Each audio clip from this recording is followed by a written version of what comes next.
वक्त हमारे पास सबसे कीमती दौलत है। ये ना तो खरीद कर मिलता है और ना ही इसे रोक कर रखा जा सकता है। लेकिन अगर सही तरीके से मैनेज किया जाए तो यही वक्त हमें सफलता की ऊंचाइयों तक पहुंचा सकता है। टाइम मैनेजमेंट की इस किताब के चैप्टर 11 से 15 तक हमें यही सिखाते हैं कि कैसे हम टाल मटोर को हराकर अपने काम पूरे करें, कैसे छोटी छोटी आदतें हमारी जिंदगी बदल दें और कैसे हम अपने सपनों को समय के हिसाब से सही दिशा दें। ये चैप्टर हमारे सोचने के तरीके से लेकर काम करने की रफ्तार तक हर चीज को बदलने की ताकत रखते हैं। नमस्कार, स्वागत है आपका द रीडिंग नोट पर डॉक्टर सुधीर दीक्षित द्वारा लिखित पुस्तक टाइम मैनेजमेंट, जिसमें हम समय को बेहतर ढंग से उपयोग करने के सिद्धांतों के बारे में जानेंगे। अब आगे हम 30 सिद्धांतों में से 5 और सिद्धांतों के बारे में जानेंगे, जिसके वजह से हम विस्तृत रूप से इस सारांश को बेहतर ढंग से समझ पाएंगे।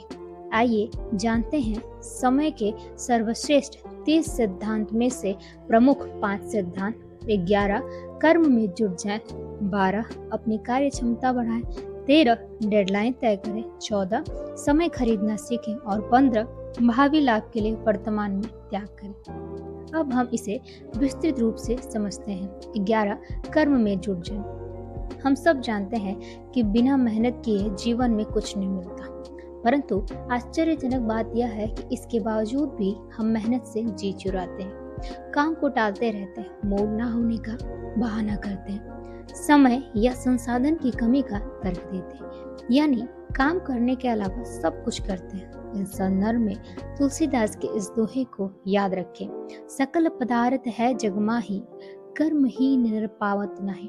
यानी इस संसार में सारी चीज हासिल की जा सकती है, लेकिन कर्महीन व्यक्ति को कुछ भी नहीं मिलता है। अगर आप भविष्य में सफलता की फसल काटना चाहते हैं तो आपको उसके लिए बीज आज बोने होंगे। अगर आप आज से उस बीज को नहीं बोएंगे तो भविष्य में फसल काटने की उम्मीद कैसे कर सकते हैं। पूरी सृष्टि कर्म और फल के सिद्धांत पर चलती है, इसलिए आपको अपने कर्म के अनुपात में ही फल मिलेंगे। यदि आप सफलता चाहते हैं तो कर्म में जुट जाइए और तब तक जुटे रहिए जब तक आपको सफलता ना मिल जाए। यदि आप समय का सर्वश्रेष्ठ उपयोग करना सीख लेते हैं तो आगे चलकर समय आपको पुरस्कार में वह वस्तु देगा जिसे आप प्रबलता से चाहते हैं। सम्मान, सफलता, धन, सुख, यह जो भी आप चाहते हो। नेपोलियन हिल का कहना था कि महत्वपूर्ण यह नहीं है कि आप क्या करने जा रहे हैं, इसके बजाय महत्वपूर्ण तो यह है कि आप इस वक्त क्या कर रहे हैं। आइए जानते हैं अगला 12 अपनी कार्य क्षमता बढ़ाएं। यदि आपको टाइपिंग आती है तो एक काम करें, उस वक्त को याद करें जब आपने पहली बार टाइपिंग शुरू की थी। तब आप कितनी तेज से टाइप कर सकते थे? शायद 5 शब्द प्रति मिनट। और अब क्या स्थिति है? शायद 30 शब्द प्रति मिनट। जमीन आसमान का फर्क है। पर ऐसा क्यों? क्योंकि आपने टाइपिंग सीखी, अपने निरंतर अभ्यास किया, आपने शॉर्टकट की का उपयोग किया, जिसका नतीजा यह हुआ कि आपकी टाइपिंग की गति बढ़ गई। अपने कार्य क्षमता को बढ़ाने के लिए आपको अपने चुने हुए क्षेत्र में लगातार सीखना होगा और निरंतर नए नए उपायों को आजमाना होगा, जिनका इस्तेमाल करके आप अधिक योग्य, अधिक तेज और अधिक सक्षम बन सके। कार्य क्षमता बढ़ाने की जो पहली शर्त है वह है इच्छा। अगर आपके भीतर सीखने की इच्छा है तो आप भी कुछ भी सीख सकते हैं। ज्यादातर लोगों को इस काम में बड़ी दिक्कत होती है कि उनका यह मानना है कि वह तैयार नहीं है और कोई दूसरा उनसे ज्यादा सक्षम है। उन्हें हमेशा यही लगता है कि वह जितना कर सकते हैं उससे ज्यादा कोई भी नहीं कर सकता है। वह हमेशा अपने काम को दूसरों से तुलना करते हैं और खुद को श्रेष्ठ साबित करते हैं। कार्य क्षमता बढ़ाने की दूसरी शर्त है ज्ञान। अगर आपको यह ज्ञान चाहिए कि क्षमता कैसे बढ़ाई जा सकती है तो इस संदर्भ में थोड़ा सोच विचार कर उस क्षेत्र के माहिर लोगों से सीखें, पुस्तक पढ़ें, सेमिनार में जाएं। जब आप में अपनी क्षमता बढ़ाने की प्रबल इच्छा होगी और आप इस दिशा में मेहनत करने को तैयार होंगे तो आपको उपाय अवश्य मिल जाएगा। बेंजामिन फ्रैंकलिन का कहना है कि क्या अब जिंदगी से प्रेम करते हैं तो फिर समय बर्बाद ना करें, क्योंकि जिंदगी इसी से बनी है। आइए अगला जानते हैं, डेडलाइन तय करें। डेडलाइन यानी कि आखिरी समय सीमा। डेडलाइन दरअसल पुराने जमाने में किसी जेल के चारों तरफ खींची उस 4 लाइन को कहा जाता था, जिसके आगे जाने पर कैदियों को गोली मार दी जाती थी। अलबत्ता आपकी प्रतिष्ठा और कैरियर में तरक्की के अवसर जरूर चले जाते हैं, इसलिए डेडलाइन को गंभीरता से लें। आइए जानते हैं कि आखिर डेडलाइन में ऐसा क्या होता है जिससे आपकी क्षमता बढ़ जाती है और आप ज्यादा तेजी से काम पूरा कर लेते हैं। पहली बात यह है कि इससे आपको एक स्पष्ट लक्ष्य मिलता है, और हम सभी जानते हैं कि स्पष्ट लक्ष्य होने पर हम ज्यादा तेज काम कर सकते हैं। दूसरा, इससे आप एक योजना बनाते हैं और उस पर चलने के लिए खुद को अनुशासित करते हैं।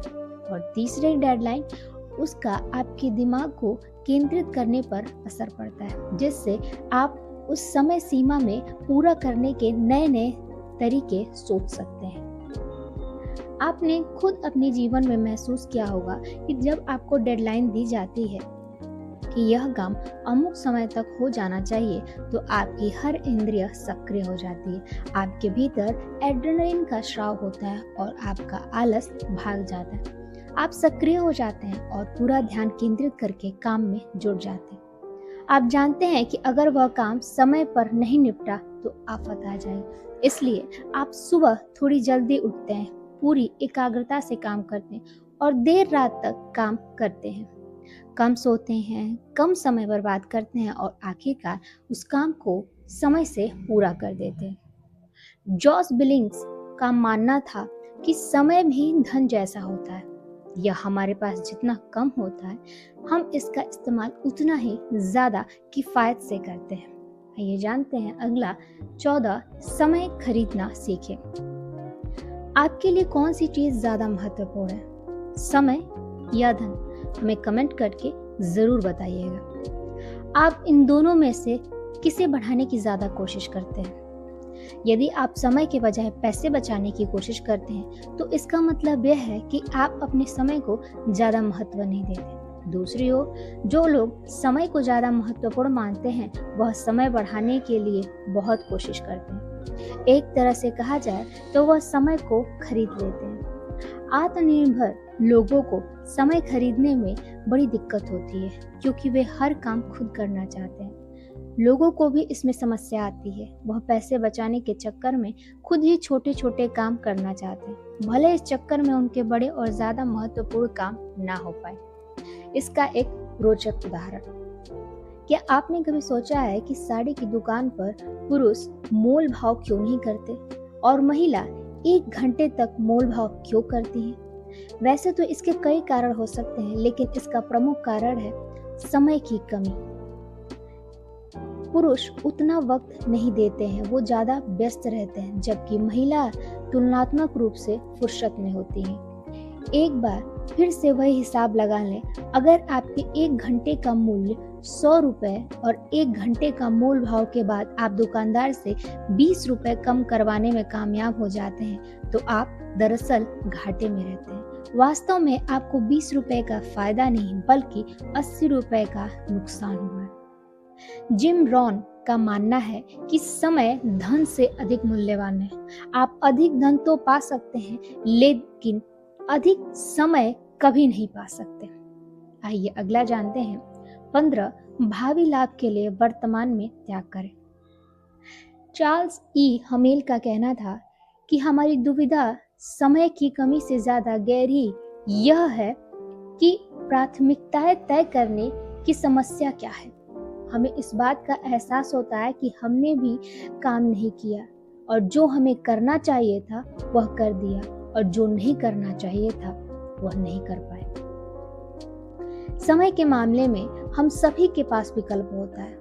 हम चाहें तो उसका दुरुपयोग कर सकते हैं, हम चाहें तो उसका सदुपयोग कर सकते हैं। हम चाहें तो वर्तमान पल को मौज मस्ती में बर्बाद कर सकते हैं और हम चाहें तो वर्तमान पल को सुनहरे भविष्य के लिए उसका उपयोग कर सकते हैं। हम चाहें तो आलस पर अपना काबू पा सकते हैं, पर हम अधिकतम समय अपने आलस्य को सराहना देते हैं।